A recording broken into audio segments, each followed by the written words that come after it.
ngàyនេះប៉ាក្មេកគាត់បានទិញមាន់ខ្មៅមកមួយក្បាលគាត់ឲ្យខ្ញុំស្ងោរស៊ុបចឹងលើកទី1ស្ងោរចឹងយើងមកមើលគ្រឿងផ្សំមានមាន់ខ្មៅមានពធាក្រៀមមានផ្សិតមួយកំប៉ុងហើយខ្ញុំមានខ្ញី3ចំណិតជាមួយនឹងស្បែកឈូកជាមួយនឹងគ្រឿងបាក់កូតេកញ្ចប់ដោយបងប្អូនឃើញខាងមុខកញ្ចប់ពណ៌លឿងហើយខ្ញុំបានយកទឹកក្តៅមកលាងជាមួយមាន់នឹងដែរដើម្បីឲ្យវាអស់ជាតិធំក្លិនកុំឲ្យមានធំក្លិនក៏ឲ្យអស់ជាតិឈាមអីអញ្ចឹងណាចឹងបងប្អូនអាចយកទឹកក្តៅមកលាងសិនបានដើម្បីចម្រាស់វាឲ្យស្អាតផងដែរចឹងយើងទៅមើលពីវិធីធ្វើទាំងអស់គ្នា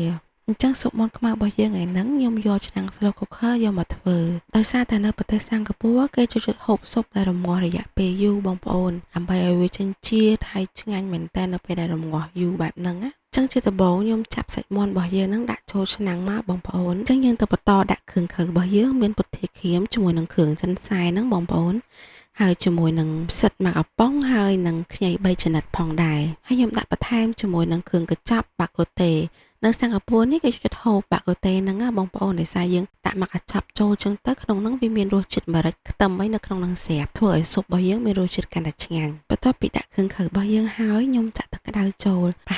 ហែលជា2លីត្រចឹងណាបងប្អូនអញ្ចឹងទឹកក្តៅហ្នឹងខ្ញុំចាក់ឲ្យពេញឲ្យលិចជាមួយនឹងគ្រឿងខើរបស់យើងហ្នឹងតែម្ដងបន្ទាប់ពីចាក់ទឹកក្តៅពេញហើយចឹងខ្ញុំធ្វើការបិទកំបោរហើយបើកភ្លើងនិងចុចកុងតាក់ដើម្បីឲ្យឆ្នាំងហ្នឹងធ្វើការរំងាស់ដោយខ្លួនឯងចឹងមានឆ្នាំងនឹងមួយនៅផ្ទះគឺមានភាពងាយស្រួលមែនតើយើងអាចឲ្យឆ្នាំងនឹងរំងាស់ទុកដោយខ្លួនឯងរយៈពេលតាមដែលយើងចង់បានហើយយើងមានពេលវេលាដើម្បីទៅធ្វើការអីផ្សេងទៀតចឹងដូចបងប្អូនឃើញស្រាប់ចឹងវាមាន function របស់គេ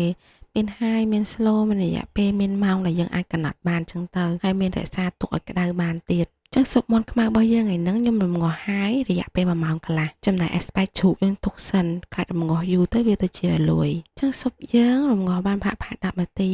ហើយក៏ក្តៅដែរមើលទៅដូចងុំល្អដែរបងប្អូន10នាទីចឹងចាំមើលតិចយើងទៅមើលម្ដងទៀតបន្ទាប់ពីរំងាស់បានប្រហែលជា1ម៉ោង10នាទីយើងទៅមើលស៊ុបរបស់យើងគឺមើលទៅសាច់មាន់គឺផុយល្អហើយទឹកស៊ុបក៏តំណងដែរបងប្អូនខ្ញុំចាក់ស្បែកជ្រូករបស់យើងចូលហើយរំងាស់រយៈពេលប្រហែលជា9-10នាទីទៀតគឺហើយស៊ុបរបស់យើងខ្ញុំបង់អំបិលមកចុងសុភាបន្តិចដែរដោយសារតែភ្លក់មុនហ្នឹងដូចរៀងសាបដាក់បន្តិចទៅដើម្បីឲ្យចាប់ជាតិគ្នាចូលតែម្ដងចឹងបងប្អូនស៊ុបរបស់យើងបានឆ្អិនហើយអរគុណច្រើនសម្រាប់ការទស្សនា